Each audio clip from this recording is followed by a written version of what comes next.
And both in your movies, people are always very ambiguous about his own identity, the fictional world and the true world. Why this kind of things attract you so much? I mean, it's become your major subject to. It's from a kind of philosophical thinking of.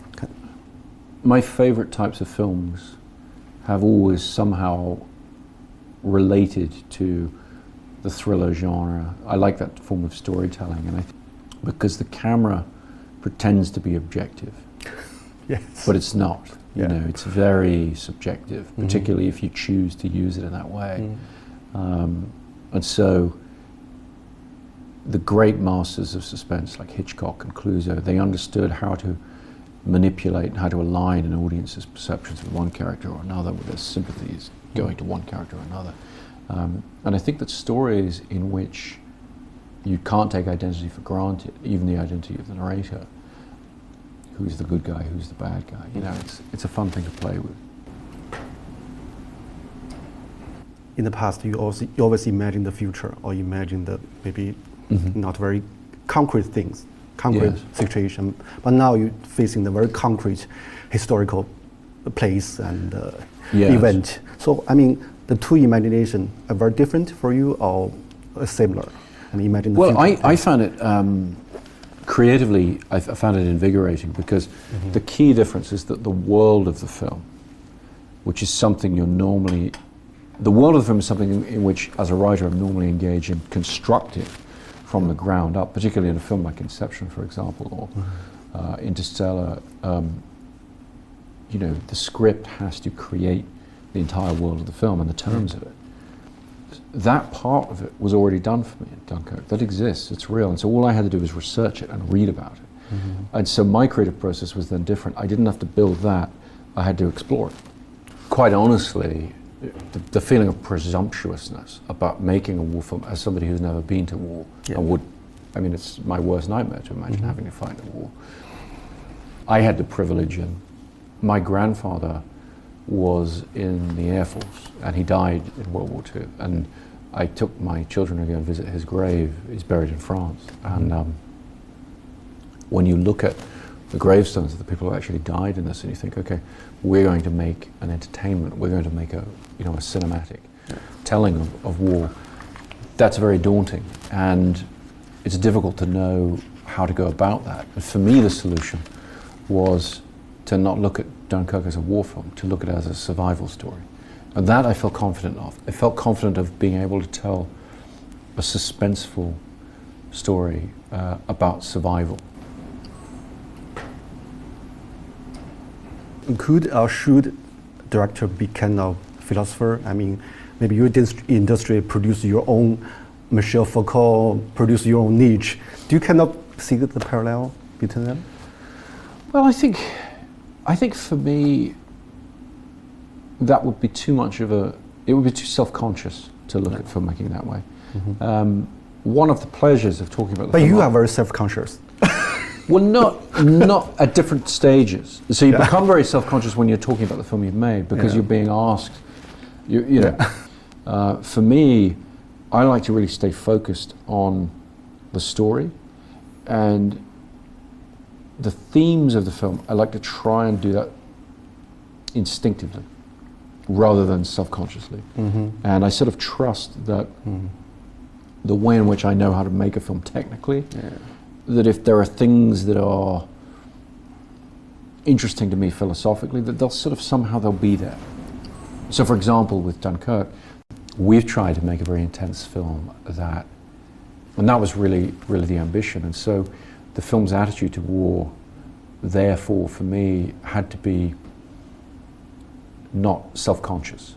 I didn't want to make a film that was an anti-war film or a pro-war film or anything. I wanted to make a film that presented my point of view on it and enjoy that. So from the sounds a little self-indulgent. Yeah. Do you worry about maybe the genre, maybe the big production, maybe stifling your creativity? I mean, from following Insomnia, the different parts. Do you worry about it? Or I don't. I mean, I have worried about it in the past in the case of this film, I very much chose to not worry about it. I very much chose to just say this is a huge film that for a British person particularly, it's a necessary film to be made. Somebody's going to make it. I want to be the person to make it. And so I'm a responsible filmmaker, and I try and, we made the film efficiently. We made it for a good price for the studio and everything. That was our way of kind of dealing with the practicalities. But beyond that, I did not worry too much about the scale. I just said, you know what, we're just going to make the film right, and we need planes, and we need ships, and we need thousands of people, and we're just going to make this film. And I think that was important to do, because the rational part of my brain, the sort of, the businessman, if you like.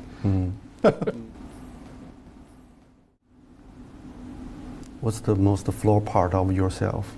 I don't want to go there. I drink too much tea.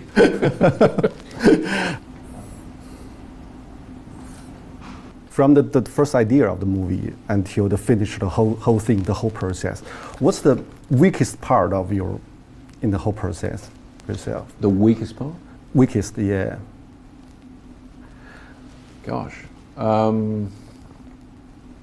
That's a difficult thing to answer, because the way the job of director works is what I like about it is you're not responsible for any one thing. And so your responsibilities are spread, you get to dabble. You do a bit of everything. And so for me, it's not really about weaknesses and strengths, it's about an overall, I suppose, an overall mediocrity. It's like, I have to be pretty good and kind of know quite a bit about a lot of different things. And so that's kind of fun. You don't have to be, you have experts around you.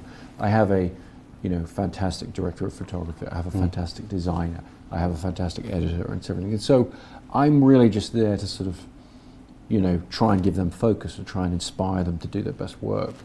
And I think that's one of the reasons I really like the job of director. And so I'm not the member of the team who has to have a specific strength, a specific weakness. I sort of need to be pretty good at a bunch of different things and kind of just keep it. Must be Fox. Is there some kind of limitation you hated, you want to overcome it?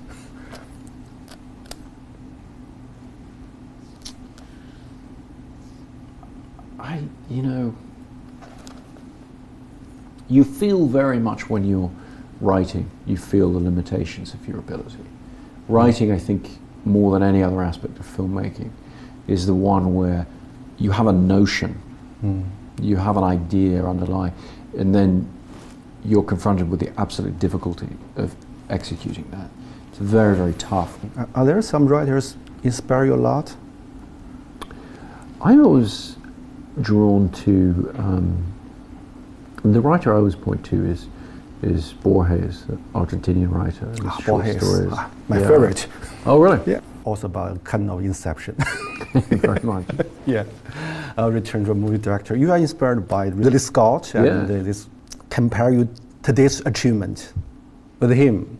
So how do you think about your innovation with him? How am I doing relative to that guy? I mean, geez, not for me to say. I think that, interestingly, the thing about Ridley Scott for me that captured my imagination as a teenager and has always stuck with me is his incredible ability to create worlds, and his fascination with the visual side of filmmaking and ability to do that. And so when I started making my films, I think I pushed in a very different direction. And so my films have been more about narrative, I think, more about writing in a way. And it's almost that thing of the people you admire so much, you sort of need to do something different in a different way. Yeah, and today's you are viewed as the representative for today's Hollywood.